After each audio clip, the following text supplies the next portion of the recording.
I remember when Mum told me that she was pregnant with Anthony. I was 5 and she called me into her bedroom and I sat in the bed and she said, guess what? And I said, what? And she said, Mum's going to have another baby. And I said, another one? And she said, yes. So Anthony was born at Glengarry Private Hospital.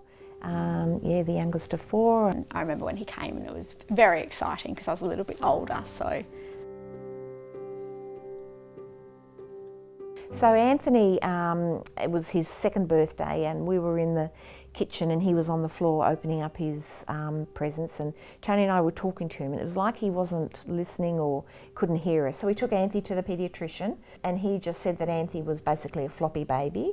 I said, you know, for a child that's supposed to be a floppy baby, he's got incredibly muscly legs. So I decided to then take him to see the neurologist. So I made the appointment and unfortunately Tony couldn't come with me. So I had to go by myself with Anthony. And he made Anthony do a few things, like get on the floor, try and get up and go down the stairs. And of course Anthony could only go 1 step. Then the next step, he couldn't go 1 step like forward. Yeah, one at a time. One at a time. And then he brought me back into the room and basically said that he felt that Anthony had Duchenne muscular dystrophy. Worst case scenario, Anthony may end up in a wheelchair. And I said to him, well, you know, what's the cure? And he said, there is no cure. So that was a very difficult day. By the time Anthony was actually diagnosed, he was 3. As soon as you're told that your child has a life-threatening illness, you do begin to grieve, and it was a very difficult time. He was very cheeky. Very funny. Very funny, very cheeky. He couldn't quite say our names, so yeah, we were both just yuddy. Always into some sort of mischief, and because he had an older brother, Michael, too, so between the two of them, they were, very mischievous, you know, yeah. They got up to a lot. Yeah. He loved sport. Really into his AFL, he was a big, huge Eagles supporter. You know, taking him along to watch the Eagles play, he really loved it. With his power chair football and his power chair hockey. It was the best thing. You just see how much fun and you could just see on his face how much he loved it. We couldn't help but be really proud of him. Yeah.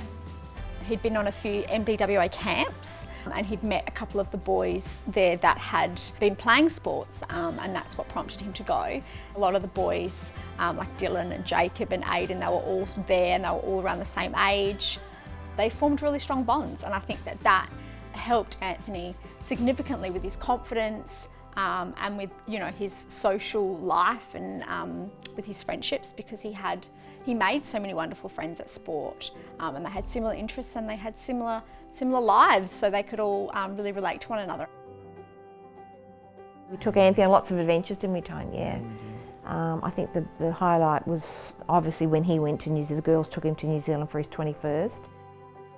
Yeah, we did lots of things in New Zealand. He liked his food, so we went to a couple of wineries, which he really enjoyed. He liked that he could do those fancy things with his sisters. Yeah, he liked that kind of thing. Yeah. So we went to a few wineries. We went to the big tower in Auckland, and he went all the way up to the top, and you get up there and he was really amazed by how, you know, awesome the view was. And the best thing we did though was when we went to the hot springs. Yeah, it was something that he was really quite anxious about, and something he's not normally comfortable with, but he kind of, as soon as he got in there, he would always push himself to do something and enjoy it. And he felt weightless in the water, so he didn't want to get out. No, he loved it. So that was actually, for me, that's probably one of my most cherished memories of Anthony.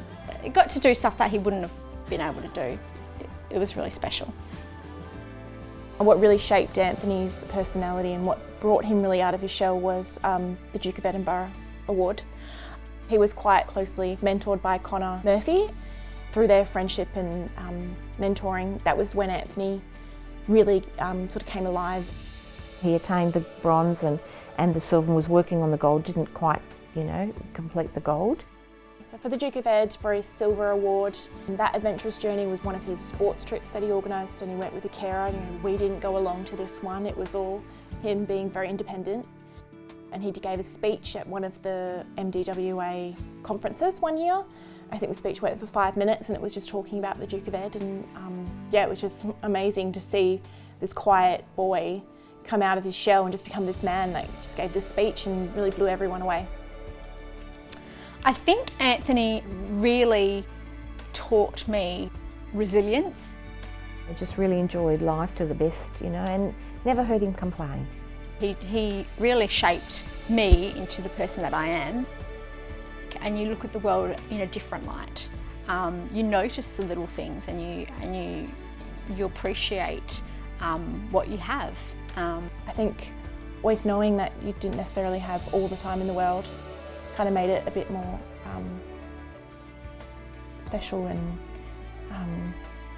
valued. And, you know, we're very proud of him, very proud. Yeah.